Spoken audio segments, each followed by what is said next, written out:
Hello and welcome to my channel, Lady Green Thumb 2. It's the early part of April 2024 and I'm going to actually drive to the community garden in Frisco here.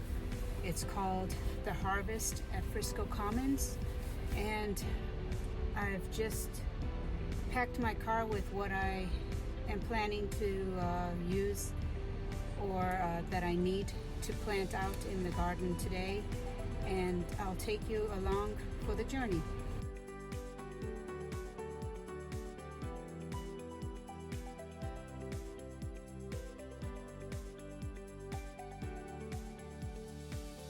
I'm at the community garden now. I loaded up all my gear in my cart, also packed up some vinegar with salt just so that I can kill all the morning glory or possession vine that is around my bed. This is my bed, by the way.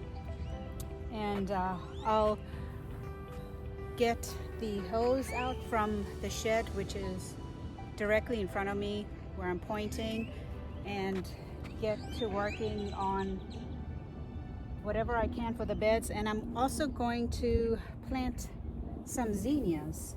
Started them using the paper towel method, and I have it here. The roots are showing, so this is a perfect time to put it in. What I was doing earlier was really, once I come to the community garden, I can't but just help it to walk around to see how things are coming along, assess what needs to be done, also what is coming up, which I did start sunflower seeds, about 40 of them, 2 different varieties, using the paper towel method, and I definitely saw some of them sprouting in the beds that I did the thumbs up in.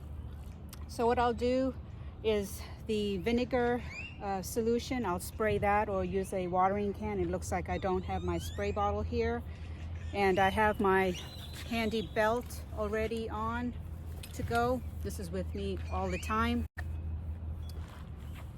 I'll definitely be using my gloves to plant things, but first and foremost I'll go ahead and water in the plots because they look a little dry for those sunflowers that I just planted. There is one more thing that I did bring, which is my handy water gauge, my handy water gauge, and I'll be putting that on a stand that I have right in my plot right over here, so I can tell how much rain has fallen. I put this away for the winter just to prevent it from cracking if there is some rain, and then it freezes, this could potentially crack. I also bought a little snack for myself just in case I get hungry, because I always end up spending more time than I think at the community garden. I'm hoping that today I'll be here for maybe an hour, hour and a half, but time will tell. So I'm going to be taking you around, doing a time lapse here and there to show you how I'm working around the community garden. Also, maybe give you some tips if I have them in the comments. I'll definitely add commentary if I missed anything during the video. If you do end up watching this video, please make a comment if I can clear up anything for you, and give it a thumbs up so I can continue to do this every month. I would like to make it easier for myself to set up and do this type of content so I can be accountable, plus also see the progress. I think that's what the main part here is that this is really my journal. So I hope you enjoy and hope to see you in the future. Thank you.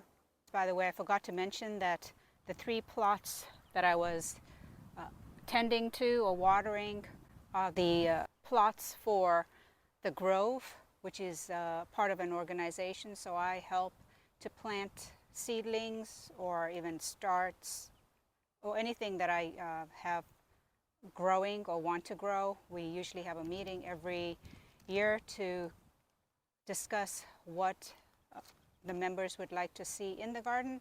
So I'll be doing a quick tour of those plots, which there are 3 of them, and then my plot over here.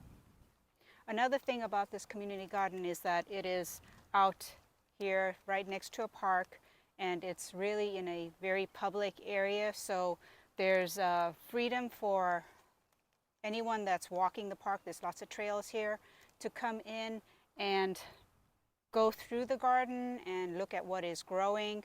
Usually I get stopped or asked questions on how this works, and I have a video on that, but there are 2 boards that are posted at 2 entrances of this garden which have more information on that. Basically, these plots are leased, so members pay for it and they can harvest what they want that they grow and also donate to food pantries, or in our case for the Grove, we give it to the members of the Grove.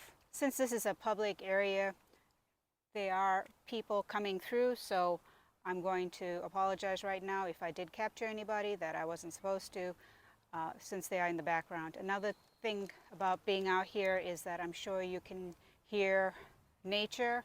You'll soon see butterflies in the videos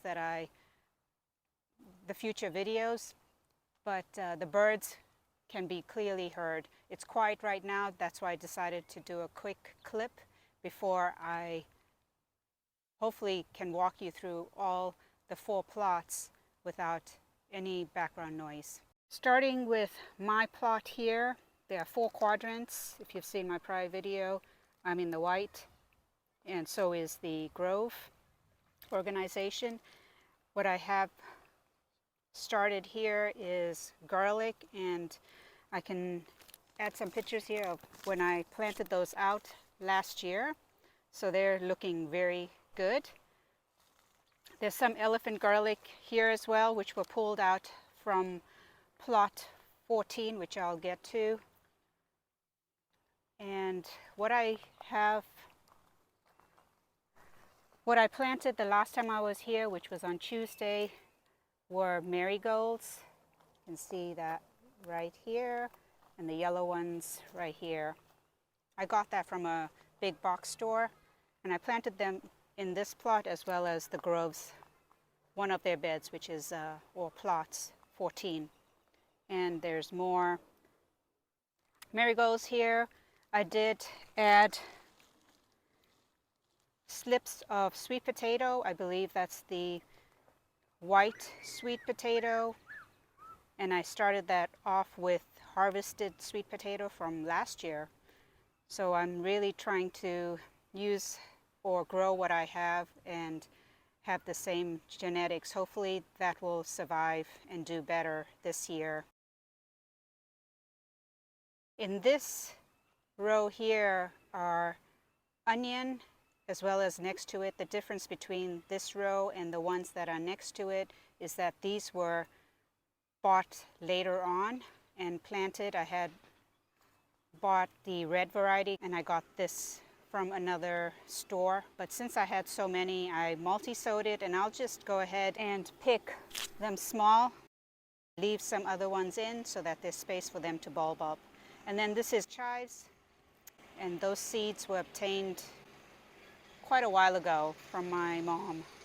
Those were planted from seed about 1.5 years ago. And then when I did move, I did take some of the perennials. The clematis here is from my house, as well as sage or lavender, and there's a lily right there. And then this is a carrot that I planted last year, but I'm letting it go to seed so I can collect the seed. I don't know what variety it is, but I will definitely save those seeds and plant another time. So moving on to plot 12, which is the Groves, along with 14 and 15 over there. I'll walk through these ones. What's growing up on the trellis are peas. I'm not sure if they're going to make it because today is 80 degrees, maybe even hotter than that because I'm already starting to feel very warm. Not all of them came up. I planted the sugar bon from this point on over there. They didn't come up, so I just planted more. I think it was last week. And I probably will suggest to the members that they can harvest that as greens to put in salad. But I got very excited when I was walking through earlier and noticed that the sunflowers are coming up. I'm not sure if this is going to capture it. I really like that they got some moisture first thing. But can you tell? Look at this little baby coming up right there, the red. So they definitely are happy. And I think starting seeds using the paper towel method is going to be something that I'm going to really gravitate toward, because I can guarantee that whatever does sprout will produce a fruit or flower. And the paper towel method, you can find out details of it online. There's lots of YouTube videos on it, but basically you take a paper towel, you dampen it, and then you add your seed to it. You put it in a bag, making sure that you don't zip it up or close it up completely. Put it in a dark, warm place and check on it every day to see if there's any roots coming out. And when they do, that's the time to either plant it outdoors or start them in cell packs, indoors or outdoors, and tend to them. Okay, so moving on to plot 14 here, we have cilantro and then a row of dill that was planted over here.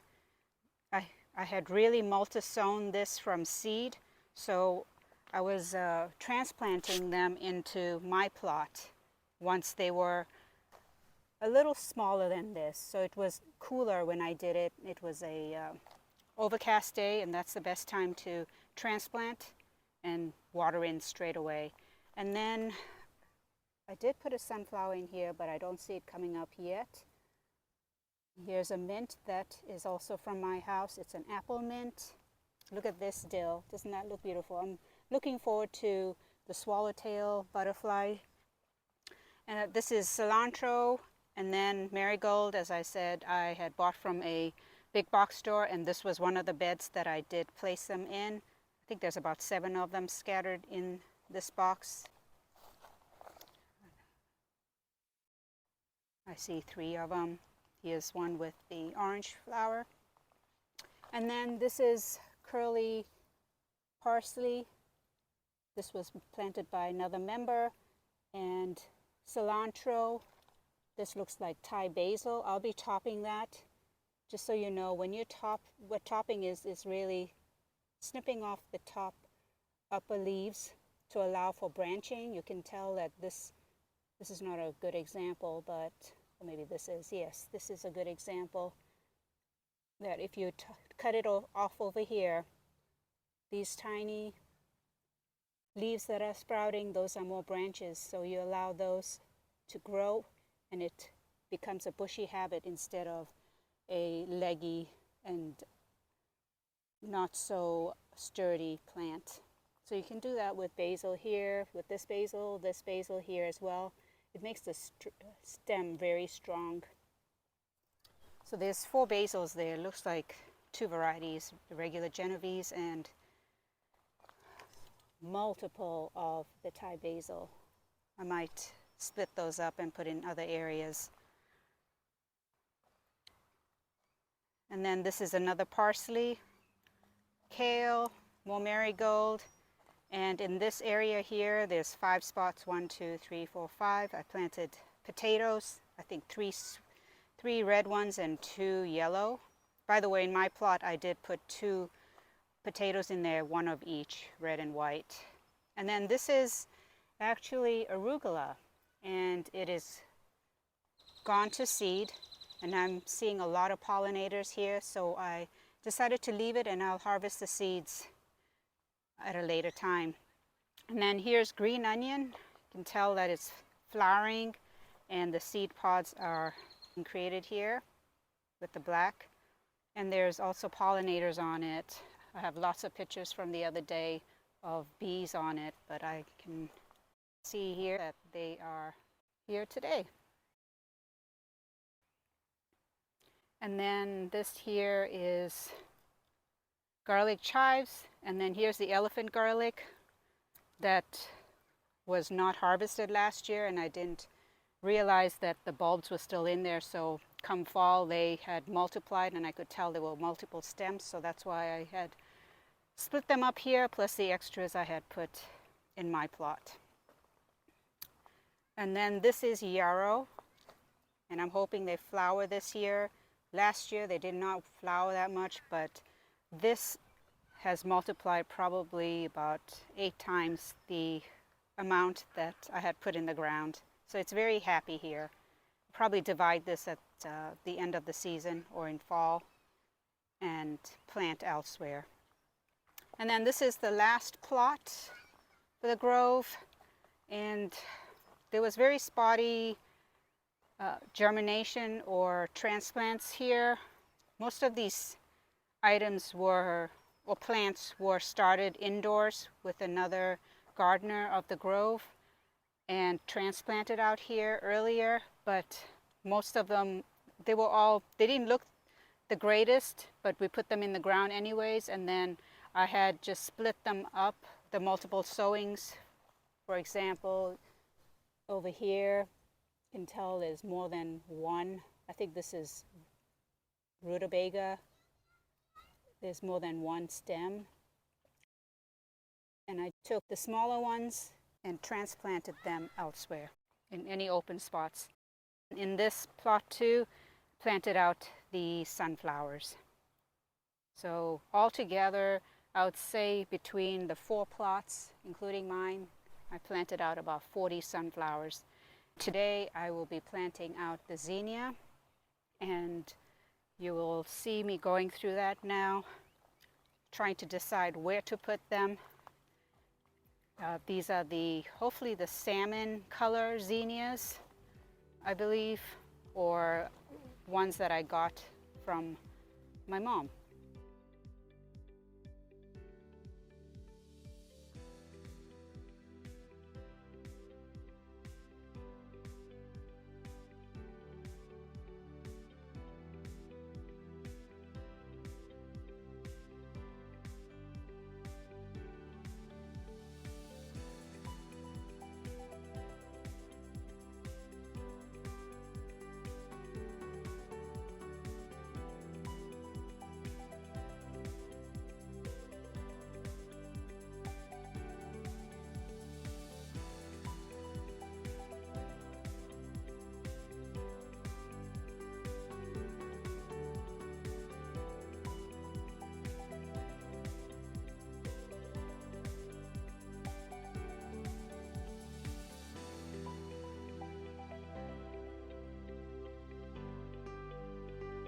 Subscribe, hit the like button, as well as turn on all notifications if you want to see future videos.